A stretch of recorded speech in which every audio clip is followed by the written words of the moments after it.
bartender. Oh yeah, yeah you. you gotta keep up with me better than this, bartender. With as many songs as I gotta drown, I'm gonna be on this floor right here. I'm gonna be on it all night. Oh, you notice it was payday. Here you go. Now that's gonna be for every man shot in there. Yeah, don't worry about it. I got you. You know what? Thank you, bartender. Hey, you know what we're gonna do? We're gonna get every man drunk in here, and then we're gonna put them behind the wheel. Because if it wasn't for me towing these rotten automobiles off this road right here, it'd be looming over with them. Excuse me? No, tell me again. I don't need you to tell me what I need to do. Okay? Because you see that highway over there? No, that highway's been off.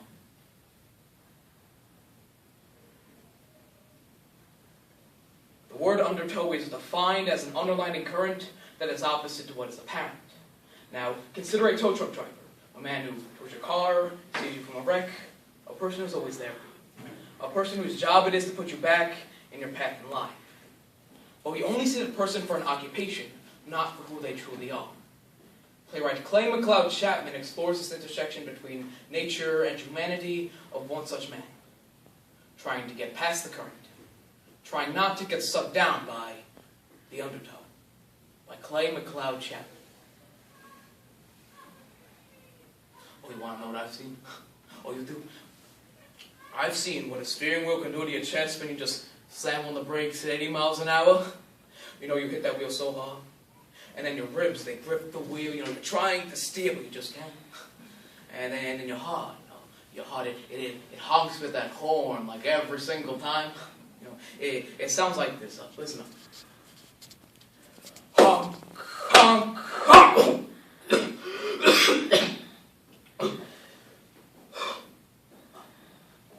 Excuse me.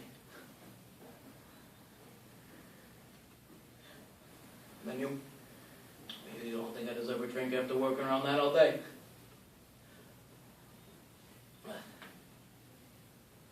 I got 2 kids at home. I got 2 kids at home and I can't even hug them. I feel like my fingers are just going to tear them apart.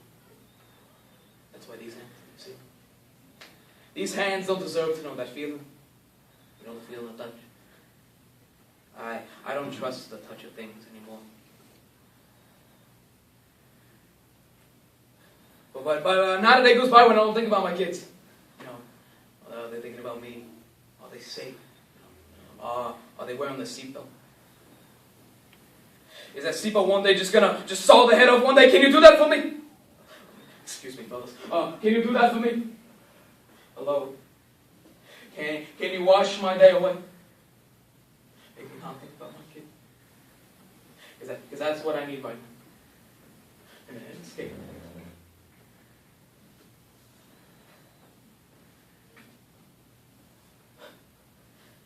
Hey, bartender. Can you make it a double?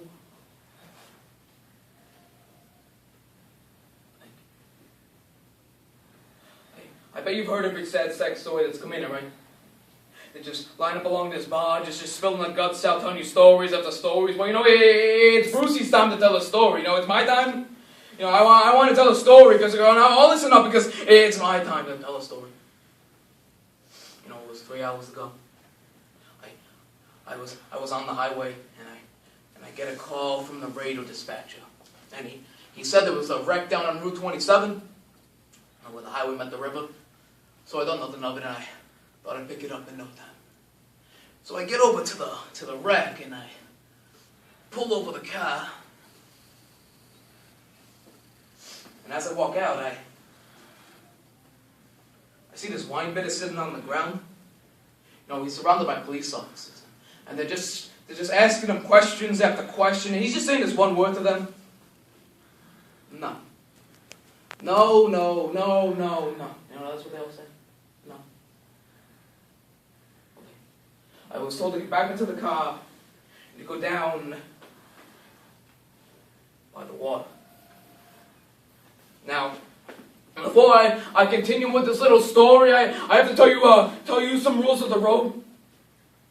Never look in the car. No matter what you do, don't look in the car. Don't see what's caked on top of the car. Just go home to your wife and kids. Hug them. Kiss them. Leave work at work. Thank God you have a home to come to, not after night. I'm not thinking about what if that was someone you loved in the car. What if that was someone you cared about?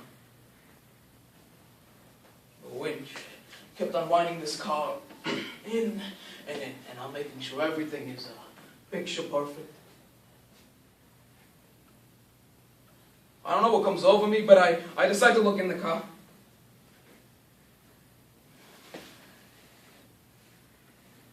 I look at the license. I look at the license plate, and it starts looking real familiar to me. But I'm not saying anything to no one.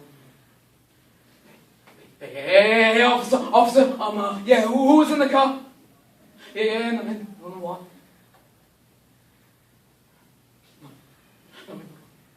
No, thank you. No, hand me my wife. No, my wife was with the kids. No. They can't be my wife's hands frozen into fists, hammering against the glass, trying to get out, because that can't be my wife.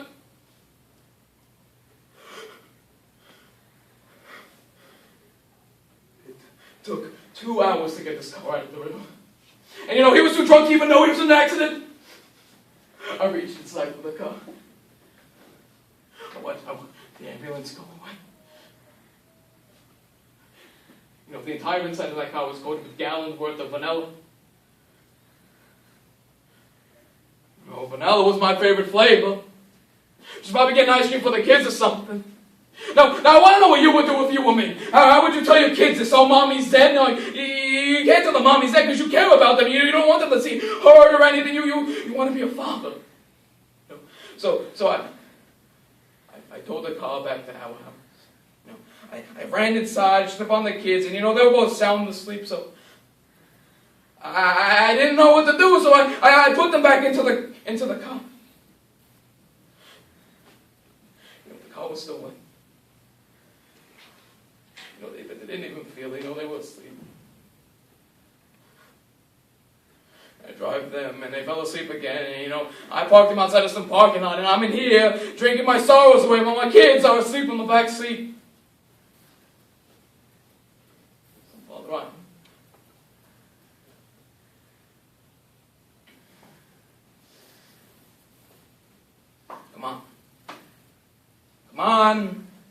Come on, be happy. Be happy. I want you to be happy. Yeah, I want you to have another drink on my money. On the money I made towing my wife. And think how happy I'm going to be when I'm towing your car. How happy I'm going to be when I'm ripping your brother off of some tree. Yeah, you come. Because it's about time I think my kids see what their daddy does for a living. What I got to go through every single night of my life. Because that's all we need, right? One moment in our lives. That's what I need when my... No, bartender, please, no, bartender, you don't have to do that to me. Please, no, please don't call the cops on me. Look, I'm sitting down, I'm fine. No, please don't do this to me. I needed to do that. I'm sorry. Don't look at me. I'm fine. I'm sitting down. Look at me.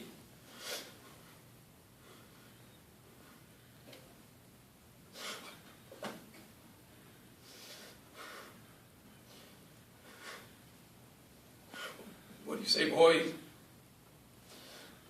What do you say, boys? One more for the road?